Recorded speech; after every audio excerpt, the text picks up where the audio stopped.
It's Friday, why not?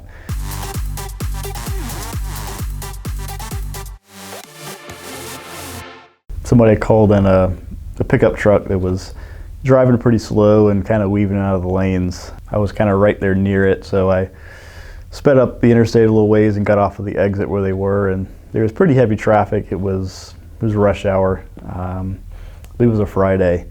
I see the guy and I kind of sit back and let him do his thing, and people would go and then he would still sit there, and about 10 seconds later he would go again and kind of weave all over the road. So I let him at least get off the exit and through the red light.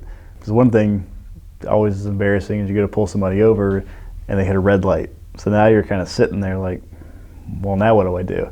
So I let him get through the red light, and I'd light him up and hit the siren, and nothing.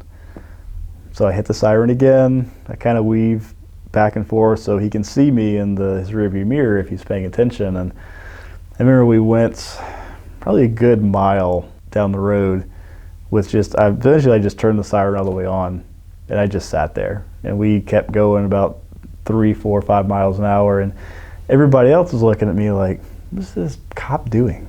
He's just driving down the road with his lights and siren on for no reason. And eventually the guy pulls over into a Waffle House of all places.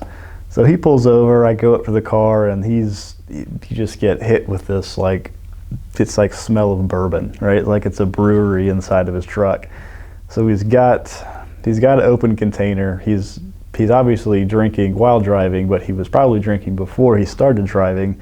And we eventually pull him out. Once I ask him, do you know why I pulled you over? Do you know how long I've been trying to pull you over? And he's like, no, I just saw you. And well, I've been trying to pull you over for about 10 minutes.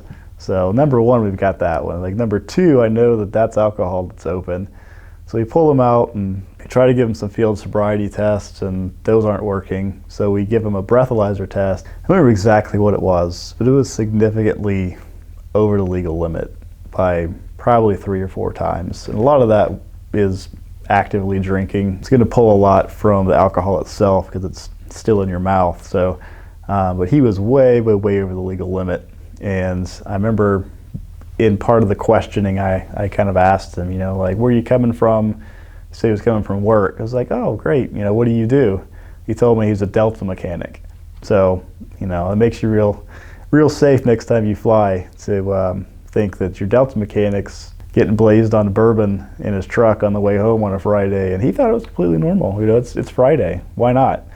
And I told him that, I don't like when people lose their job, but I told him, I was like, I hope you get fired for this, because you're a mechanic of an airplane that carries people through the sky. I was like, if this is what you do on the road, I was like, buddy, I don't want you fixing my airplane, because I'd like to not fall out of the sky. So I don't know whatever happened to that guy. DUI and a mechanic. May or may not have to tell anybody about that, but I sure hope somebody found out, because I fly Delta a lot, and I'd hate for him to be my mechanic. Another drunk driving call. This one was a little bit different in that they called and said that the lady had gotten into a wreck and her car flew off into the woods.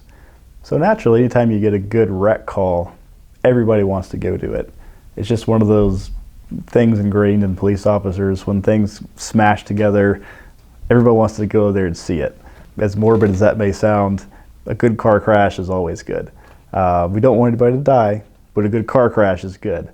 So I remember I showed up, and I happened to be first, and I show up and I don't see a car.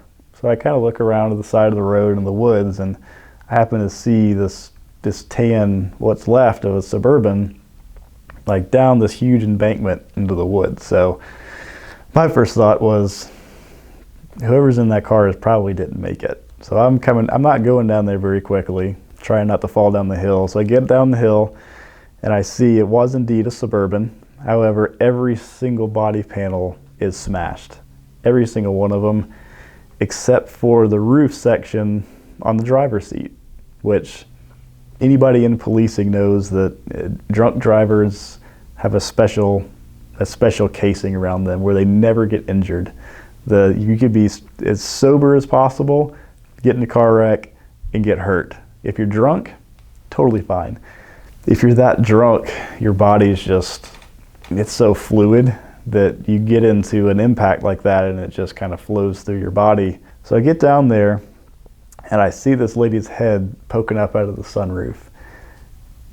And it was moving, so I was like, okay, well, she survived. That's amazing. And the first thing she says was, I didn't do anything wrong. And the first thing I thought was, I wonder how drunk this lady is. Because she's stuck in this car, and miraculously, the passenger side roof is smashed into the dashboard. So she's sitting here with her head popping out, drunker than a skunk, totally fine. That she couldn't get out of the sunroof. It took the fire department a good 30-45 minutes to, jaws of life her out of this car. I remember they pulled her out. She had like some scrapes on her arm and she had a bruise on her head, and she acted like, it was just the biggest inconvenience. So why are we here, and why am I going to the hospital? So the best thing, and I wish I still had a picture of it, but I lost a lot of policing pictures on an old phone of mine, but they pulled this Suburban out of the woods. They had to get a big rig wrecker to yank it out, just because there were still trees around it, the trees that it didn't knock down. To show you how hard of a force it hit, it took probably 3 or 4 trees down with it. But they pull it out, and it just looks like, I've never been to war, but if a car got hit by like a roadside bomb, that's what this Suburban looked like. It had one wheel left on it. Pull it out, the motor falls out, it's completely destroyed. Remember, I took pictures of it for my own use, and also to show her and her husband at the hospital. So I go to the hospital, I see the husband, and he's asking me, what happened, this and that, and I'm like, a picture's worth 1,000 words, let me show you. So I show him the picture of his Suburban, and he was pissed. Because apparently this wasn't the first time his wife had gotten a DUI, and I'm like, look at this car and look at your wife. You better be thankful that she's okay. And I remember he went back in there and just let her have it. And then I proceeded to write her a DUI less safe ticket, because she had to go to the hospital, so for safety reasons we're not going to force her to take a breathalyzer or anything like that. But DUI less safe, you got to have a less safe act to go along with it. Well, if anybody ever took me to court, I had the pictures of her less safe act. I kind of laid it right on top of her and left it there for her to sign later on. And I never did get called to court on those. A lot of those DUIs they always get pled down to something else, or she might have just pled guilty once they realized what had actually happened to her. That was one of the best ones I've been to, where I thought surely they were dead. Like, how do you careen off this hill, take 2 or 3 trees out with your car, and live? If that were you or me, stone cold sober, we would have been dead.